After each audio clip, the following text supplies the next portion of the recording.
አክብሮታዊ ሰላምታችን በያላችሁበት ድረስ የተወደዳችሁ የመሃል ሚዲያ አድማጭ ተመልካቾቻችን እንደምን ውላችኋል።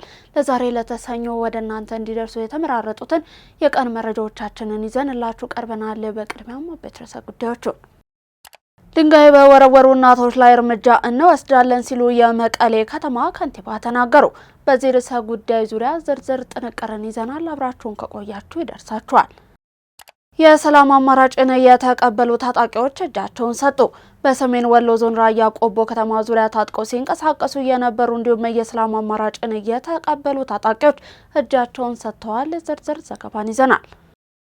የአውስትራሊያው ጠቅላይ ሚኒስትር አንቶኒ አልባኔዝ እውቋን ድምጻዊት እንዲሁም ተዋናይት ኪሊ ሚኖግን በተመለከተ በሰጡት አስተያየት ይቅርታን ጠየቁ። ከውጭ ያዝነው ነው። ቀደም ብለን ባሻገርናችሁ አበይት ርዕሰ ጉዳዮቻችን የዛሬ ለተሰኞ ቀን መሃል ዜናችንን ጀምረናል። ከመሸጋገሪያ በኋላ ስንመለስ በዝርዝር ወደ ያዝናቸው ዘገባዎቻችን የምናልፍ ይሆናል።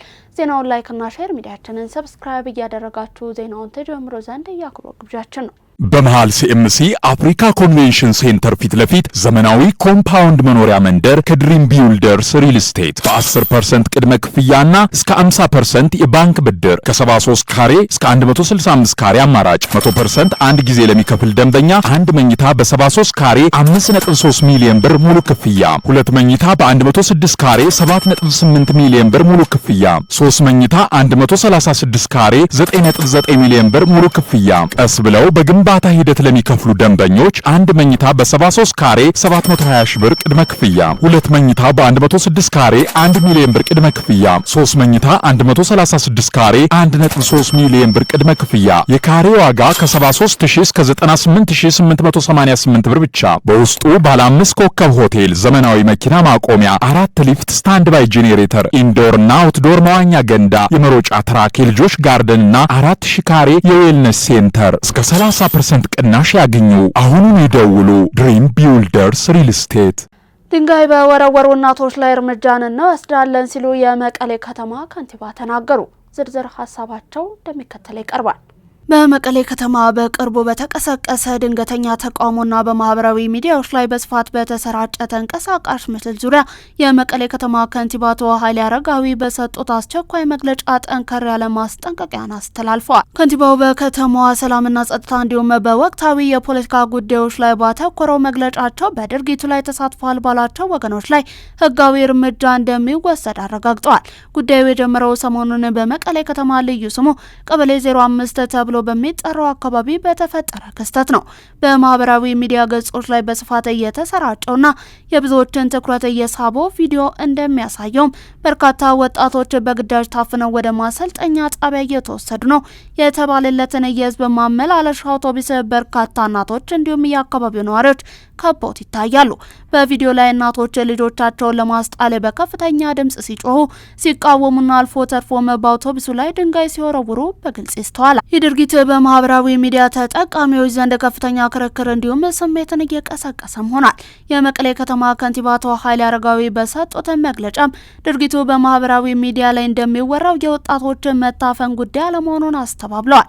የተፈጠረው ወጣቶችን የማስገደድና ያለማስገደድ ጉዳይ ሳይሆን የትግራይን አጀንዳ ለመጥለፍና ለማደናቀፍ የጸረ ትግል አካላት ያቀናጁት ተግባር ነው ሲሉም ከንቲባ አቶ ኃይሌ አረጋዊ ተናግረዋል።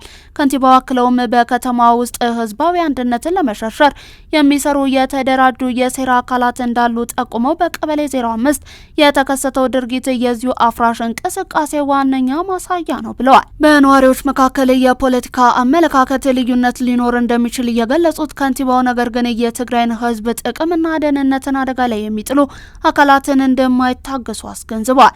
የከተማው አስተዳደር የተፈጠረውን ክስተት በጥልቀት መገምገሙን የገለጹት አቶ ኃይሌ በአውቶቡሱ ላይ ድንጋይ በወረወሩ እናቶችና በድርጊቱ ጀርባ ባሉ አካላት ላይ የሚከተሉት እርምጃዎች እንደሚወሰዱም አመልክተዋል። በቪዲዮ ላይ የታዩትን እንዲሁም በድርጊቱ በቀጥታም ሆነ በተዘዋዋሪ የተሳተፉትን ግለሰቦች የመለየትና የመመርመር ስራ በጸጥታ አካላት እየተከናወነ ይገኛል።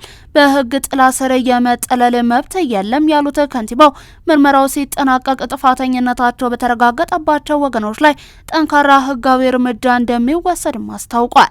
ይህ የከንቲባው መግለጫ በከተማዋ ነዋሪዎች ዘንድ የተለያየ ስሜትን የፈጠረ ሲሆን የአካባቢው የጸጥታ ሁኔታና የህግ አስከባሪዎች ቀጣይ እርምጃ ምን ሊሆን እንደሚችል በትኩረት እየተጠበቀ ነው። የሰላም አማራጭን የተቀበሉ ታጣቂዎች እጃቸውን ሰጡ። በሰሜን ወሎ ዞን ራያ ቆቦ ከተማ ዙሪያ ታጥቀው ሲንቀሳቀሱ የነበሩ እንዲሁም የሰላም አማራጭን የተቀበሉ ታጣቂዎች እጃቸውን ሰጥተዋል። የራያ ቆቦ ከተማ ዋና አስተዳዳሪ፣ የሰሜን ምስራቅ እዝ ኮር አመራሮችና ሌሎች የሲቪል አመራሮች በተገኙበት የአቀባበል ስነስርዓት የተፈጸመ ሲሆን ወደ ሰላም ከተመለሱ ታጣቂዎች ጋርም ውይይት ተካሂዷል። በውይይቱ ላይ የተገኙት የራያ ቆቦ ከተማ ዋና አስተዳዳሪ አቶ መኮንን አጥናፉ መንግስት ሁለንተናዊ ሰላምን ለማስፈን ከህብረተሰቡና ከሚመለከታቸው አካላት ጋር በመሆን ያላሰለሰ የሰላም ውይይቶችንና ስራዎችን እየሰራ እንደሚገኝ አንስተዋል። የሰሜን ምስራቅ እዝ ኮር አዛዥ ብርጋዴር ጄኔራል ጣሂር ሳህሌ በበኩላቸው ሰራዊቱ ሀገራዊ ግዴታውን እንዲሁም የክልሉን የጸጥታ ሁኔታ ለማሻሻል እንዲሁም የማህበረሰቡን ስጋት በዘላቂነት ለመቅረፍ በጽናት እየሰራ እንደሚገኝ ገልጸዋል። ለአካባቢው ዘላቂ ሰላም መረጋገጥ ወደ ሰላም የመጡ ታጣቂዎች ከህብረተሰቡ ጋር በመተባበር በርብርብ ሊሰሩ ይገባልን ብለዋል። በቀጠናው ታጥቀው የሚንቀሳቀሱ ሁሉም የቡድኑ ኃይሎች ታጣቂዎች ከስህተታቸው ተምረው ወደ ሰላም ቢመጡ ለራሳቸውም ይሁን ለህብረተሰቡ ጠቃሚ መሆኑን አስገንዝበዋል። ከቡድኑ ጋር በሁከት ተግባር ላይ ተሰማርተው የነበሩና ወደ ሰላም የተመለሱ ታጣቂዎች በበኩላቸው በድርጊታቸው መጸጸታቸውን ጠቅሰው ቀጣይ ህዝባቸውንና ማህበረሰባቸውን ለመካስ ከመንግስት ጎን ነው ለሰላም ለመስራት ቃል ገብተዋል። የፌዴሬሽን ምክር ቤት የቋሚ ኮሚቴዎች የዕቅድ አፈጻጸምን መርምሮ አጸደቀ። የፌዴሬሽን ምክር ቤት የቋሚ ኮሚቴዎች የዕቅድ አፈጻጸምን መርምሮ አጽድቋል። የፌዴሬሽን ምክር ቤት ሁለተኛ መደበኛ ጉባኤውንም እያካሄደ ይገኛል። ምክር ቤቱ በጠዋቱ ውሎ የድጎማ በጀትና የጋራ ገቢዎች ጉዳይ እንዲሁም የህገ መንግስት ትርጉምና ውሳኔ አፈጻጸም ክትትል ቋሚ ኮሚቴዎችን የ2018 በጀት ዓመት የዕቅድ አፈጻጸም ሪፖርት መርምሮ ተወያይቶ አጽድቋል። የምክር ቤቱ አባላት ቋሚ ኮሚቴዎች ባቀረቡት የዕቅድ አፈጻጸም ሪፖርቶች ላይ የተለያዩ ጥያቄዎችንና አስተያየቶችን ያቀረቡ ሲሆን የኮሚቴዎቹ አመራሮችም ምላሽና ማብራሪያን ሰጥተዋል። የፌዴሬሽን ምክር ቤት አፈ ጉባኤ አቶ አገኘው ተሻገር ያቀረቡትን የዕቅድ አፈጻጸም ሪፖርቶችን እንዲጸድቁ ለድምጽ ያቀረቡ ሲሆን ምክር ቤቱም በሙሉ ድምጽ አጽድቋቸዋል። የ2018 ትምህርት ዘመን 12ኛ ክፍል ሀገር አቀፍ ፈተና በተለያዩ ዙሮች በስኬት እየተካሄደ ነው አለ የትምህርት ምዘና ፈተናዎች አገልግሎት። የ2018 ትምህርት ዘመን የ12ኛ ክፍል ሀገር አቀፍ ፈተና በሁሉም ክልሎችና ከተማ አስተዳደሮች በተለያዩ ዙሮች በስኬት እየተካሄደ መሆኑን የትምህርትና ምዘና ፈተናዎች አገልግሎት አስታውቋል። አገልግሎቱ እንዳመለከተው ፈተናው በአብዛኛው በበይነ መረብ ኦንላይን እየተሰጠ ሲሆን ተፈታኞች በስድስት ዙሮች ተከፋፍለው በተሳካ ሁኔታ ፈተናቸውን እየወሰዱ ይገኛሉ ብለዋል። ሆኖም የተወሰኑ የመሰረተ ልማት ተደራሽነትና የኮምፒውተር እጥረት ባለባቸው አካባቢዎች ፈተናዎቹን በአራቱ ዙሮች በወረቀት ለመስጠት አስፈላጊው ዝግጅት መደረጉ ተገልጿል። ከዚሁ ጋር ተያይዞ በትግራይ ብሔራዊ ክልላዊ መንግስት በበይነ መረብ ለመፈተን ለተመዘገቡ 14755 ተፈታኞች በስድስቱ ዙር ከሰኔ 23 ቀን 2018 ዓ.ም ጀምሮ ፈተናው እየተሰጠ ይገኛል። በሌላ በኩል በወረቀት ለመፈተን ለተመዘገቡ 15325 የክልሉ ተፈታኞች ፈተናው ከሐምሌ 22 እስከ 24 ቀን 2018 ዓ.ም ድረስ በመቀሌ እንዲሁም በአክሱም ዩኒቨርሲቲዎች ውስጥ እንደሚሰጥ ተመላክቷል። እነዚህ በወረቀት የሚፈተኑ ተማሪዎች ሐምሌ 20 ቀን 2018 ዓ.ም ወደ መቀሌ እንዲሁም አክሱም ዩኒቨርሲቲዎች በመግባት ሐምሌ 21 ቀን 2018 ዓ.ም የሚሰጠውን ገለጻ ወይም ኦሪንቴሽን በመከታተል ፈተናውን መውሰድ እንደሚችሉ የትምህርት ምዘናና ፈተናዎች አገልግሎት ጨምሮ ገልጿል። በበጀት ዓመቱ በሚኒስቴር መስሪያ ቤቱና ተጠሪ ተቋማት የተከናወኑ ስኬታማ ስራዎች ለዘርፉ እድገት ትልቅ አቅም እየፈጠሩ ናቸው። በበጀት ዓመቱ በንግድና ቀጠናዊ ትስስር ሚኒስቴር እንዲሁም ተጠሪ ተቋማት የተከናወኑ ዘርፈ ብዙ ስኬታማ ስራዎች እየታቀዱ ግቦችን ከማሳካት ባለፈ ለዘርፉ እድገት ትልቅ አቅም እየፈጠሩ መሆናቸውን የንግድና ቀጠናዊ ትስስር ሚኒስቴር ዶክተር ካሳሁን ጎፌ ገልጸዋል። ተጨማሪ አለ። የንግድና ቀጠናዊ ትስስር ሚኒስቴር ከተጠሪ ተቋማቱ ጋር በመሆን የ2018 በጀት ዓመት የዕቅድ አፈጻጸምን እየገመገመ ይገኛል። በመድረኩ ንግግር ያደረጉት የንግድና ቀጠናዊ ትስስር ሚኒስትር ዶክተር ካሳሁን ጎፌ በበጀት ዓመቱ በሚኒስቴር መስሪያ ቤቱና በተጠሪ ተቋማቱ የተመዘገበውን የዕቅድ አፈጻጸም እጅግ ከፍተኛና ስኬታማ እንደነበር አብራርተዋል። በርካታ ሀገራዊ ስራዎችም በዓመቱ ለማሳካት ከታቀደው በላይ የላቀ ስኬት እንደተመዘገበባቸው ጠቁመዋል። ተቋማዊ ሪፎርም በስኬት መከናወኑን ጠቅሰው ለሰራተኞች ምቹ የሆነ የስራ አካባቢን ከመፍጠር በኩል አበረታች ተግባራት መከናወናቸውን ጠቁመዋል። በተለይም የተቋሙን የአገልግሎት አሰጣጥን ለማሻሻል የተከናወኑ የአቅም ግንባታ ስራዎች ውጤታማ መሆናቸውን አንስተው ሚኒስቴር መስሪያ ቤቱና ተጠሪ ተቋማቱ የሚሰጧቸውን አገልግሎቶች ሙሉ በሙሉ ወደ ዲጂታል ስርዓት ማሸጋገር መቻሉን ጠቅሰዋል። በዚህም መሰረት ከንግድ ፍቃድ ምዝገባ ማሻሻያና ማደስ ጋር የተያዙ ከ3.4 ሚሊዮን በላይ አገልግሎቶችን በኦንላይን መስጠት ተችሏል ብለዋል። የንግድ ስርዓቱን ማዘመንና የውጭ ንግድን ማሳደግን በተመለከተም ዘርፈ ብዙ ስራዎች መከናወናቸውን ያነሱት ሚኒስትሩ እነዚህ ስኬቶች ሀገሪቱ በበጀት ዓመቱ ከውጭ ንግድ ለማግኘት ያቀደችውን የ10.7 ቢሊዮን ዶላር ገቢ ግብን ለማሳካት የሚያስችሉና ትልቅ አቅም እየፈጠሩ መሆናቸውን ገልጸዋል። በተጨማሪም ዘመናዊ የግብይት ማዕከላትን በማስፋፋት በኩል አበረታች ስራዎች መከናወናቸውንና በአሁኑ ወቅት የማዕከላቱ ቁጥር ከ31 በላይ መድረሱን ተናግረዋል። ከዚሁ ጋር ተያይዞ የ10 ሁለተኛ ደረጃ የቁም እንስሳት የግብይት ማዕከል ግንባታ የተጀመረ ሲሆን ሁለቱ ተጠናቀው በበጀት ዓመቱ ለአገልግሎት ክፍት መደረጋቸውን አስታውቀዋል። መገናኛ ብዙሃን ለሀገር ሰላም ግንባታ የሚያበረክቱትን አስተዋጽኦ ማጠናከር እንዳለባቸው የኢትዮጵያ ሀገራዊ ምክክር ኮሚሽን ኮሚሽነር ዶክተር ዮናስ አዳጌ ገለጹ። ኮሚሽኑ መገናኛ ብዙሃን ለሀገራዊ ምክክሩ ስኬታማነት ሊጫወቱ የሚችሉትን ሚና አስመልክቶ ለሚዲያ ባለሙያዎች ስልጠናን እየሰጠ ይገኛል። በስልጠናው መክፈቻ ላይ የኢትዮጵያ ሀገራዊ ምክክር ኮሚሽን ኮሚሽነር የሆኑት ዶክተር ዮናስ አዳጌ መገናኛ ብዙሃን ለሰላም ያላቸውን ሚና ማጠናከር አለባቸው ብለዋል። ለሀገራዊ መግባባት መፈጠርና ለብሔራዊ ጥቅም መከበር ተግባቦት ወሳኝነትና ቁልፍ መሳሪያ መሆኑንም አስገንዝበዋል። የሚዲያ መረጃ ተደራሽነት ስራ የሰው ልጅን የማዳን ተግባር መሆኑን ጠቁመው መገናኛ ብዙሃን ትክክለኛ መረጃን ተደራሽ በማድረግ የማህበረሰቡን የዕለት ተዕለት እንቅስቃሴ በበጎ መንገድ የመምራት ሰፊ ሚና እንዳላቸውም ጠቁመዋል። መገናኛ ብዙሃን የሰላም አርበኞችን የሚፈጥሩበት ጊዜ አሁን ነው ሲሉም ኮሚሽኑ ገልጸዋል። በመሆኑም መገናኛ ብዙሃን የሚሰሯቸው ዘገባዎች ለሰላም ግንባታ እንዲሁም ለሀገር እድገት አዎንታዊ ሚና የሚጫወቱ ሊሆኑ እንደሚገባም አጽንኦት ሰጥተው ተናግረዋል። መገናኛ ብዙሃን የሚያቀርቧቸው ዘገባዎች የህብረተሰቡን አንድነትና አብሮነት የመኖር እሴትን የሚያጎለብቱና ብዝሃነትን በህዝቡ ዘንድ የሚያሰርጹ ሊሆኑ እንደሚገባም ነው ያመለከቱት። የተወደዳችሁ የመሃል ሚዲያ አድማጭ ተመልካቾቻችን እየተመለከታችሁ የምትገኙት ለዛሬ ለተሰኞ ወደ እናንተ እየደረሰ የሚገኘውን ቀን መሃል ዜናችንን ነው።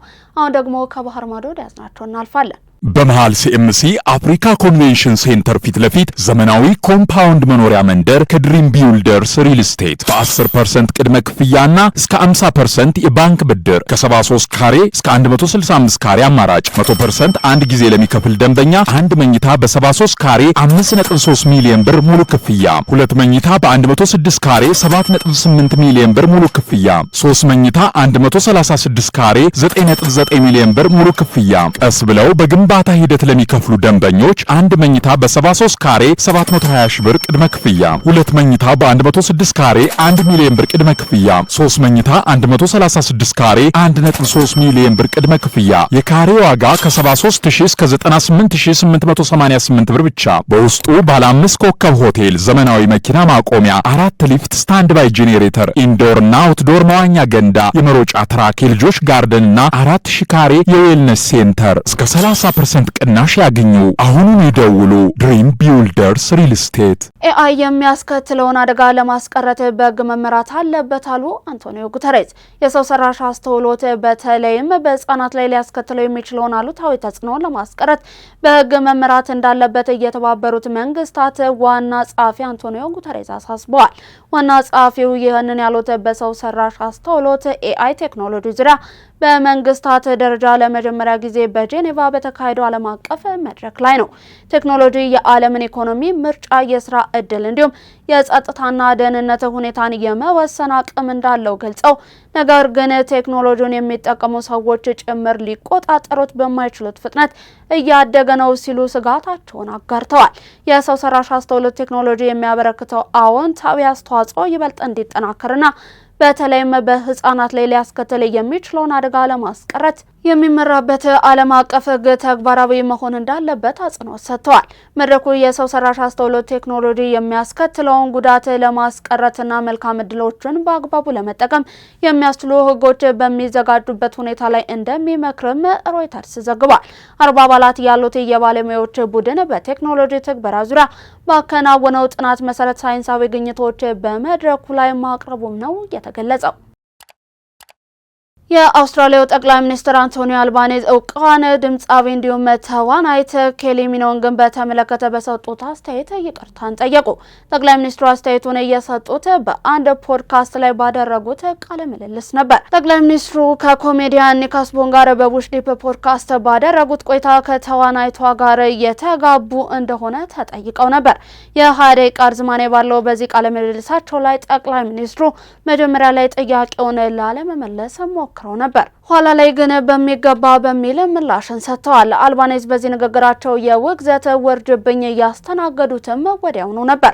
አንድ የህዝብ ተወካዮች የጠቅላይ ሚኒስትሩን አስተያየት ሙሉ በሙሉ ያልተገባ ያሉት ሲሆን ሌላ ተወካይም የሴቶችን ክብር እየነካ እንዲሁም ከጠቅላይ ሚኒስትር ቢሮ የማይጠበቅ ሲሉ ተችተውታል። የኮሜዲ ይዘቶችን በማጋራት የምትታወቀው አስቦን በዚህ ዓመት መጀመሪያ ላይ ነበረ ተከታታይ የፖድካስት ፕሮግራሟን የጀመረችው። የፖድካስት ገጿ ማንም የማይደፍራቸውን ጥያቄዎች የምትጠይቅ ትክክለኛ ያልሆነች ጋዜጠኛ ስለሚገልጻታል። ለዕለቱ ወደ እናንተ እንዲደርሱ ያዘጋጀናቸውን የቀን መረጃዎቻችንን አበቃን። ምርጫችሁ አድርጋችሁ ስትመለከቱን ስለነበር እጅግ እናመሰግናለን። ዜናውን ላይክ እና ሼር፣ ሚዲያችንን ሰብስክራይብ በማድረግ ቤተሰብነታችሁን ታጠነክሩ ዘንድ የአክብሮት ግብዣችን ነው። ከዩቲዩብ ባለፈ በፌስቡክ፣ ቴሌግራም እንዲሁም ቲክቶክ ገጾቻችን ተጨማሪ የመሃል ሚዲያ ይዘቶችን መመልከት ትችላላችሁ። በእኔ ቦታ በቃው። ሰላማችሁ ይብዛልን።